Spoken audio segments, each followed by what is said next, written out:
My name is Miranda Hale. I'm 31 years old, a college instructor who thought she finally had the perfect plan to make her parents happy. That morning, I learned just how wrong I was. It happened on the day of the trip, the Hawaii vacation I'd spent months organizing and paying for. The house smelled of fresh coffee and sunscreen. Everything looked ready. My parents stood by the doorway, their suitcases lined up neatly like trophies. My mom smiled, that polite, polished smile she uses when she's already decided something. My dad stood behind her, silent, avoiding my eyes. And next to them was my sister holding my ticket, wearing a wide-brimmed hat and acting like she'd earned it. "You're not going," my mom said softly, almost tender. "You've been busy. Rena needs this trip more than you." For a second I thought she was joking. But when my dad didn't say a word, I understood they meant it. I had worked extra hours, cut every expense, dreamed of seeing their faces light up under the Hawaiian sun. But standing there, I realized I was no longer part of the family I kept trying to hold together. I forced a small smile. "Enjoy?" I said, turning away. No yelling, no begging, just silence. The kind of silence that means something's about to break. Back in my apartment, I opened the travel app and hit cancel all. Watching the screen go blank felt like closing a door I should have shut years ago. Hours later, they came knocking, fists, hard voices trembling with anger. I didn't open the door. I just sat there listening to the sound of consequences finally catching up. If your own family replaced you and then came begging at your door, what would you do? Stay silent or open it? Comment below and tell me what you'd do. A few weeks earlier, that same light had watched me plan something I believed was simple kindness. I wanted to give my parents something they had never experienced, a perfect escape from their routines. They had spent years talking about the ocean, about sunsets and waves they only saw on postcards. I decided it was time to turn those stories into reality. Every evening after finishing my lectures, I worked an extra shift at a local bookstore.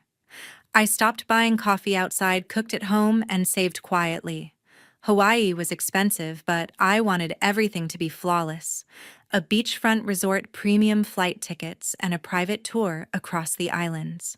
When the confirmation emails arrived, I sat at my desk smiling, imagining my parents walking barefoot on warm sand for the first time. When I told my mother Diane about the plan, her voice trembled with excitement. She wanted every detail: the hotel name, the flight schedule, even the restaurant reservations. The next morning, she sent me a picture of the resort's pool that she had downloaded from the internet with a caption, "My daughter is the sweetest. I can't believe she's doing this for us." I didn't mind her bragging. It felt good to be the reason behind her happiness. I showed the itinerary to my father, and he said, "You didn't have to do this, kiddo." It wasn't exactly a thank you, but I took it as one. I told myself gratitude was not the point. Family time was. Then came Rena, my younger sister. She looked through the printed photos and shrugged. "Hawaii is too hot, and there's nothing interesting to film," she said while sipping her smoothie. I laughed lightly, assuming it was just her mood. Rena was always online, chasing trends, counting followers, and planning new collaborations. I still invited her, hoping that a week away from Wi-Fi would remind her what real connection felt like. I spent several nights checking the bookings again and calling the resort to confirm everything. I even added a surprise, a dinner cruise on the second night. The plan was simple. I would drive them to the airport, we would fly together, and maybe for once, nothing would fall apart. As the days passed, Diane became more animated. She started sharing pictures of the resort with her friends, posting captions like, "Can't wait for paradise," courtesy of my wonderful daughter. She mentioned the spa, the ocean view, the rooftop dining, each time describing it as if she was already there. I noticed the way she smiled when people commented. It wasn't joy, it was pride. I stayed quiet. Maybe I wanted her to have that feeling. Maybe I was still the little girl who needed her approval. A week before the trip, Diane invited Rena over to pack and discuss travel outfits. I joined them that evening. The living room was covered with open suitcases, dresses, and beach hats. Diane looked at me and said, "You know, Rena has never had a real vacation. This will be such a good experience for her. I nodded, thinking she meant all of us. Later that night, she texted me, "Can you email me the booking details? I want to print them in case we don't have Wi-Fi." I didn't think twice. I sent her everything from flight codes to hotel confirmations and even the check-in credentials. Looking back, that was my mistake. That same night, Rena posted a story that read, "Big news, coming soon, dream trip loading." I smiled when I saw it, assuming she was just excited. I didn't realize that the dream trip she mentioned was mine. In the final days before departure, I couldn't stop imagining the three of us walking together through Honolulu Airport. My parents had worked their entire lives. They deserved this. I believed Rena would finally learn that life was more than views and likes. I thought this trip would bring us closer again. Kindness can turn cruel when it is one-sided. I should have noticed the subtle change, the way my mother avoided answering who would handle the luggage, or the sudden group chat where she talked about finalizing details without me. I assumed it was a small mistake, just miscommunication. It wasn't. The gift I built with patience and love was already being turned into the excuse they would use to leave me behind. The morning of the trip, something felt off before a word was spoken. The air in my apartment seemed heavier than usual, as if it already knew what I didn't. I had packed everything the night before, checking the list twice, making sure every detail was perfect.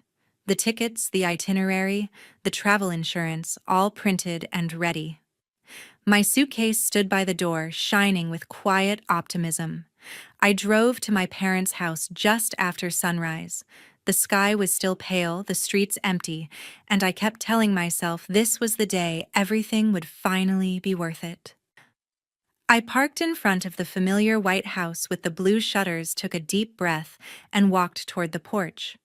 The front door was slightly open. I could hear laughter inside. It sounded light, carefree, the kind of laughter that didn't need me in it. When I stepped in, the first thing I saw was Rena standing in the living room, already dressed in a flowing yellow maxi dress. Sunglasses perched on her head, her nails freshly done, a passport in her hand. She looked ready for a vacation ad. Her suitcase was next to the couch, the same model as mine, except newer, cleaner. For a second, I thought maybe she had come early to help me carry things. Then my eyes found Diane sitting by the kitchen counter with a cup of coffee. She smiled when she saw me, but it wasn't warmth. It was something practiced, something she'd used before when trying to make bad news sound gentle. "Morning, sweetheart," she said. "Before you get too busy, we need to talk." I froze halfway to the table. About what? Rena adjusted her sunglasses and crossed her arms, clearly enjoying the tension. My father stood near the hallway, his posture tight, eyes fixed on the floor. He looked like he wanted to be anywhere but here. Diane sighed softly, as if she were about to deliver mercy. "Sweetheart, you're not going. Rena needs this trip more than you." For a moment, I thought I hadn't heard her right. My heart thudded once, slow and heavy, before everything went still. "What do you mean I'm not going?" She spoke as though the decision had already been settled long before I arrived. "You've been under a lot of pressure, and this trip will be good for Rena's mental health. You understand, don't you? You're always so generous." I looked at my father, waiting for him to intervene, to remind her whose name was on every reservation, but he didn't move. His hand brushed over his wedding ring, eyes still on the tile floor. It was the silence that told me the truth he had known all along. I swallowed the lump forming in my throat. "The flights are under my name," I said quietly. Diane tilted her head, still smiling. "I had the travel agency update it. You were kind enough to share the confirmation details. Remember?" Rena gave a small laugh, pretending to check her phone. "Don't be dramatic, Miranda. It's just a vacation." Just a vacation. The words echoed inside me like an insult. Weeks of extra shifts, months of planning, all reduced to a favor I didn't even know I'd given. I felt the urge to shout, to throw the printed tickets across the room, to ask them how they could possibly justify this. But instead, I stood perfectly still. Years of disappointment had taught me that yelling never changed anything. I could feel my fingers tremble, so I gripped the handle of my suitcase to steady them. "Enjoy your vacation," I said finally. My voice came out calm, steady, the kind of calm that feels colder than anger. I placed my suitcase by the door, turned around, and walked out. The morning sun had climbed higher, glaring off the windshield as I got into my car. My reflection in the glass looked like someone I barely recognized, someone quieter, smaller, but strangely stronger. I started the engine and drove without looking back. By the time I reached the first traffic light, tears had already blurred the road. I wiped them away quickly, unwilling to let anyone see me breaking. That silence in my chest, the one that replaced the scream I didn't let out, told me something fundamental had shifted. They had chosen her.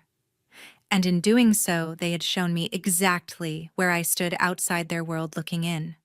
I drove until I reached the hill behind the community park where we used to have family picnics when I was a kid. I parked, stepped out, and watched the planes passing overhead. One of them was theirs. In that moment, something inside me hardened. Not anger, not hatred, just a quiet understanding that some relationships end long before people admit it. I realized I could either spend the rest of my life begging for a place in their story, or I could finally start writing my own. So I sat there for a long time, hands still trembling, watching the sky and learning what it meant to let go. They waved, and 30 minutes later, their smiles began to fade. From my apartment balcony, I could see the early traffic sliding through the city like moving light. The quiet hum of morning life filled the air, steady, unaware, peaceful. I poured myself a cup of coffee, placed my phone on the table, and opened the travel app. My name was still on every reservation, every hotel booking, every flight seat, every confirmation carried my initials. For a second I stared at the screen, waiting for guilt to surface. It didn't. My fingers moved slowly, deliberately. I opened the airline account, scrolled through the details, and selected cancel trip. One by one, the flights disappeared from the schedule. The system asked, "Are you sure?" 3 times. I was. Then I logged into the hotel portal, withdrew the bookings, and redirected the refund to my personal email. It wasn't revenge. It was correction, setting things back to where they belonged. I set the phone aside and looked out the window. The world outside looked the same, but inside me, something had finally shifted. At 9:08 a.m., my phone buzzed. It was a message from Diane: "Boarding soon. Wish you were here." I stared at it for a few seconds before locking the screen. There was nothing to reply to. I turned on some music, let the rhythm fill the room, and tried to breathe normally. I could almost picture them walking through the airport, confident, cheerful, certain that everything had gone their way. I imagined Rena taking selfies, Diane checking her reflection in the window, both of them wrapped in their small triumph. Then exactly 30 minutes later, another message appeared. "Our tickets aren't working. The counter says they were canceled. Did you do something?" My phone rang immediately after. I didn't answer. The second call came, then the third, then a video call request. I pressed decline. It rang again, and this time it was Rena, her face popping up in the preview, teary, furious, holding her phone in one hand and her boarding pass in the other. I let it connect for 2 seconds, long enough to see her expression. "Miranda, what the hell did you do? We can't board." "They said the booking doesn't exist anymore. Mom's freaking out." Her voice cracked, but it wasn't fear. It was entitlement shaking. I watched her face freeze when she realized I wasn't going to argue. I simply said, "You'll figure it out." Then I tapped end call. The silence that followed was deep, almost therapeutic. Another text came through, this time from my father. "Miranda, we're at the desk. They're saying everything was refunded. Please answer." His message was polite, hesitant, careful, as if we were strangers again. I didn't reply. I opened my laptop, checked my email, and saw the confirmations. Refund approved. Funds returned. Everything tidy. For once, control belonged to me. I leaned back on the couch, exhaling for what felt like the first real breath in months. The phone buzzed again, nonstop now. I flipped it face down on the coffee table and closed my eyes. A knock sounded at the door. Not them, of course, the mail carrier probably. Still, the sound made me smile. For years I had been the one running toward every knock, every message, every small call for help. That morning, I stayed where I was. A few minutes later, I called Jamie, my oldest friend. She picked up on the second ring, her voice groggy but warm. "Miranda, are you okay?" I hesitated for a moment, then said, "I didn't ruin their trip. I just stopped being their backup plan." Jamie was quiet, then softly said, "Good." That single word landed like a closing door, not harsh, just final. I sank deeper into the couch and turned the music up. A gentle acoustic song filled the apartment, blending with the faint hum of the city. Outside, the sun had climbed higher, spilling golden light across the floor. For the first time in years, I felt peace. Not the kind that depends on forgiveness or explanation, but the quiet sort that comes when you stop asking to be chosen. I let my eyes close, my breathing slow, and thought of the plane that would never leave the ground. Somewhere in an airport terminal, 3 people were realizing that taking something from me didn't mean they owned it. And somewhere, in that same moment, I was realizing that letting go didn't mean losing it, meant beginning.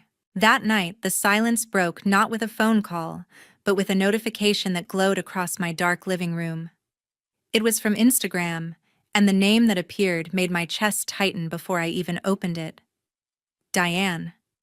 Her caption preview read, "Some people just can't stand to see others happy." My thumb hovered above the screen for a second before I tapped it. The photo loaded slowly, showing Rena sitting on a suitcase near the airport counter, her eyes red from crying, while Diane stood behind her with one hand on her shoulder, face tilted to the camera. The caption said, "Family should lift each other up, not tear one another down. Jealousy destroys love and trust." I stared at the screen, my heart sinking with each word.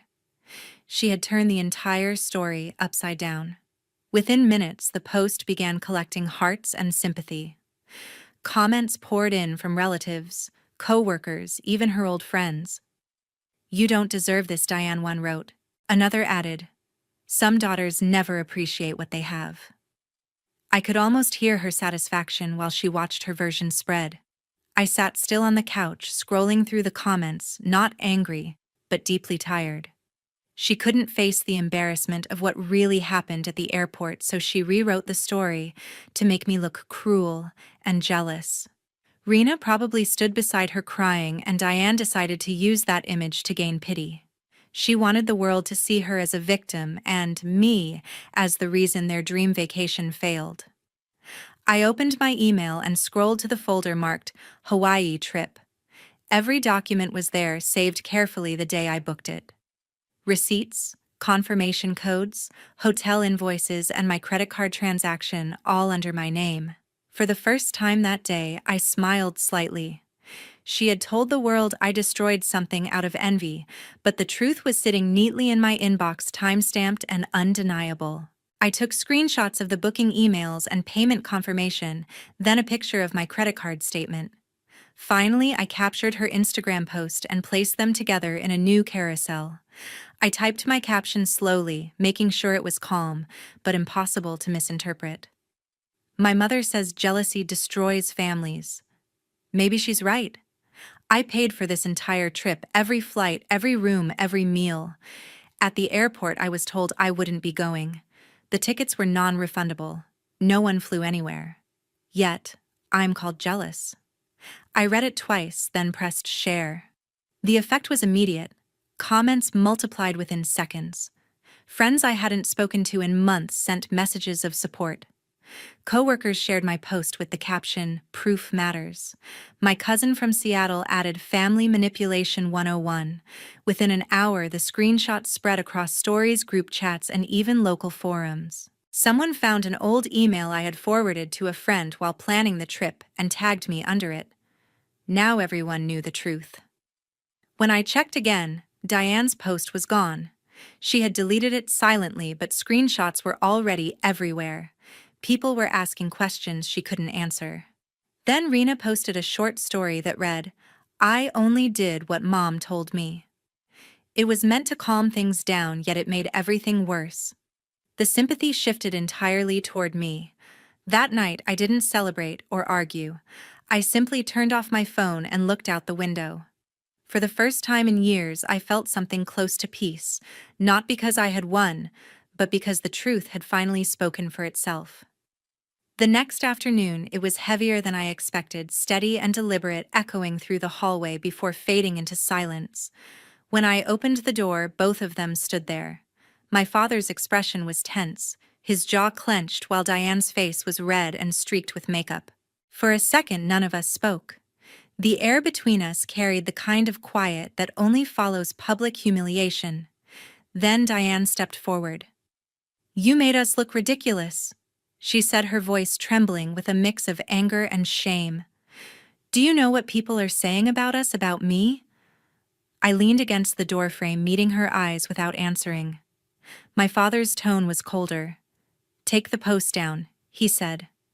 "Now." Their presence in my doorway felt like a performance they had rehearsed.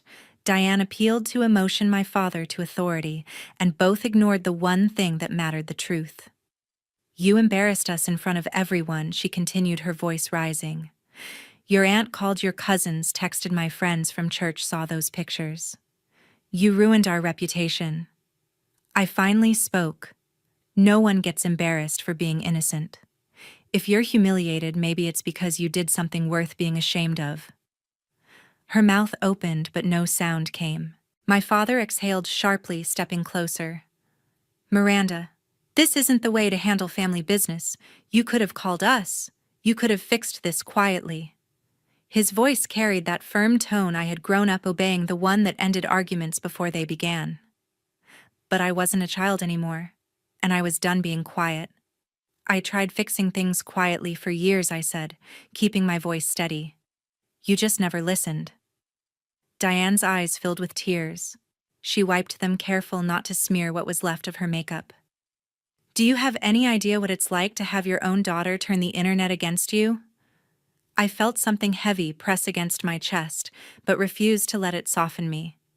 "You did that to yourself," I said. "I didn't post lies. I posted facts. You could have admitted what happened, but instead, you told everyone I was jealous. You wanted sympathy. Now you have attention, just not the kind you expected." Her shoulders trembled. For the first time that evening, she looked small. My father, meanwhile, grew angrier. "We've done everything for you," he said. "You think you're better than us now?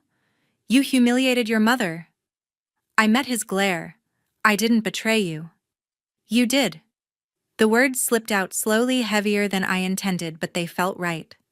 I watched the moment they hit him, the slight twitch in his jaw, the disappointment shifting into something darker.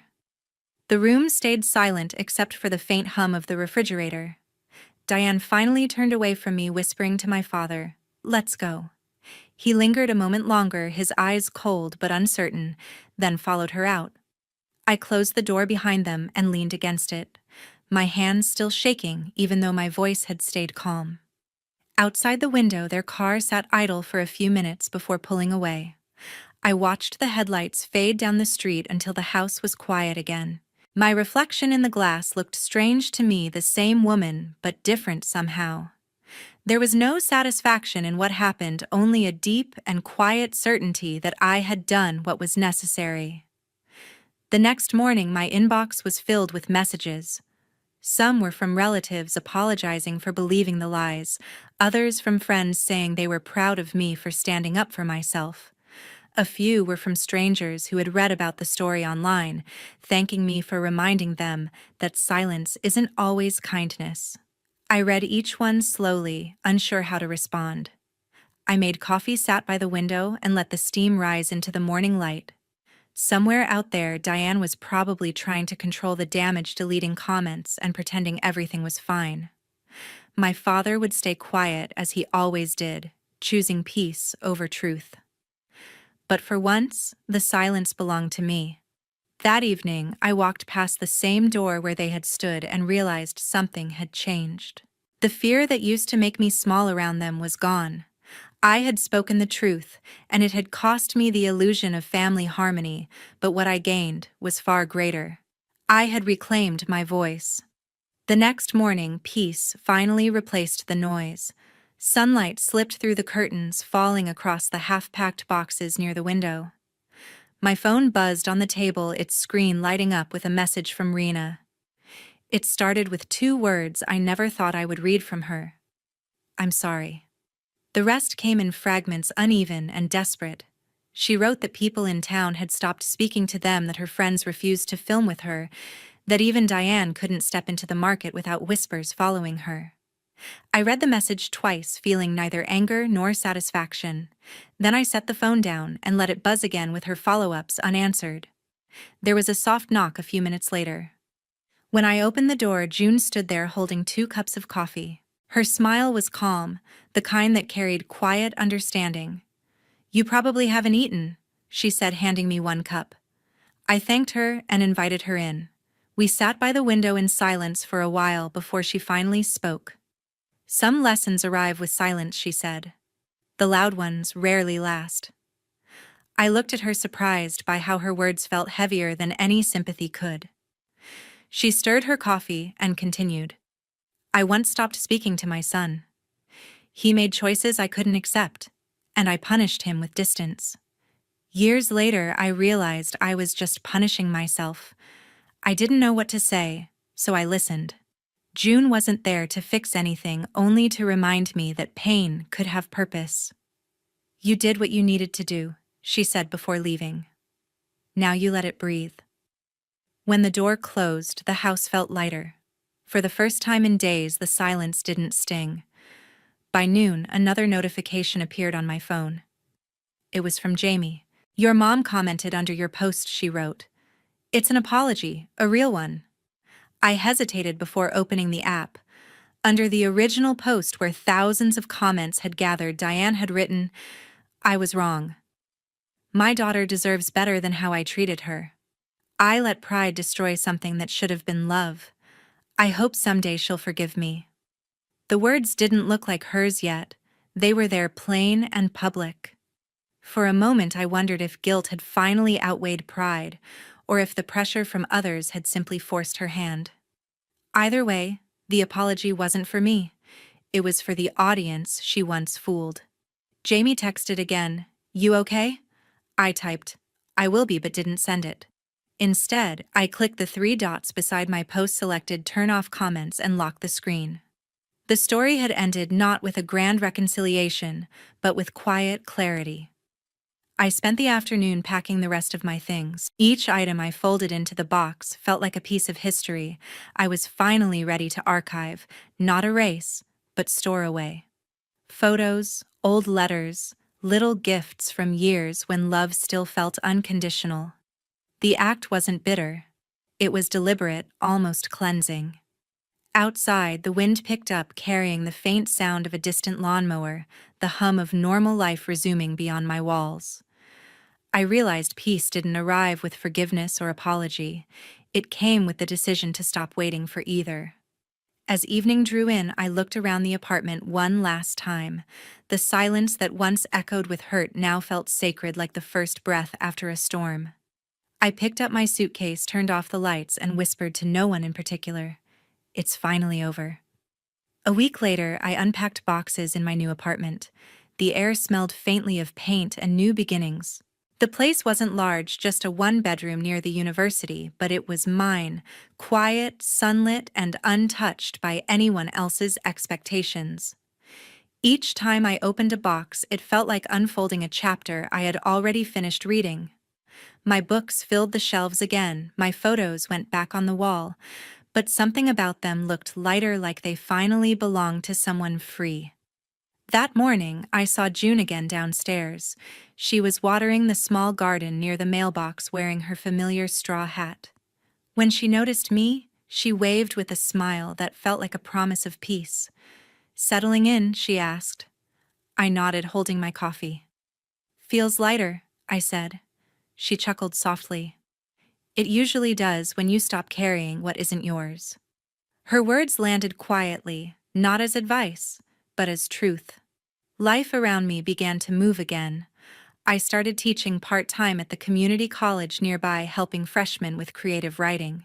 Talking to students reminded me that stories didn't need perfect endings to be meaningful. Sometimes the lesson was simply in surviving the middle. News about my parents reached me through the same quiet channels that once carried gossip. The church stopped inviting them to host events. Neighbors no longer waved when they passed their house.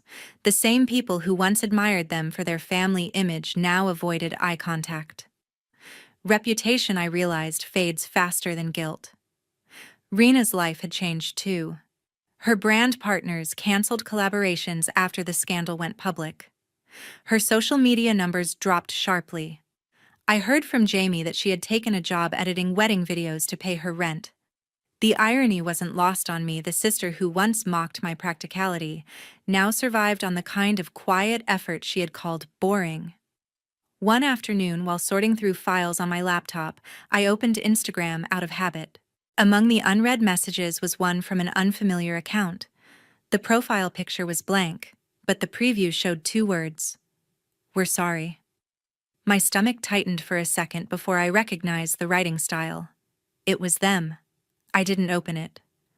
I stared at the message long enough to know what I wouldn't gain from reading it: not closure, not comfort, not even anger. Then I deleted it. The next few days passed quietly. The peace felt unfamiliar at first, like walking in new shoes, but it didn't hurt anymore. I filled the apartment with small things that felt like mine: a lavender candle, an old record player, a cheap rug that made the floor warmer. On Sunday, June left a small potted plant at my door with a note: "For new roots." I smiled, placing it on the windowsill. That evening, I set up my camera for the first time since everything happened. The tripod clicked into place, the lens caught the golden hue of sunset, and I looked straight into it. My reflection didn't carry sadness or victory, just calm truth. "Not every story ends in forgiveness," I said. My voice was steady, almost quiet, but every word was deliberate. "Sometimes peace means distance." I let a small smile touch my lips.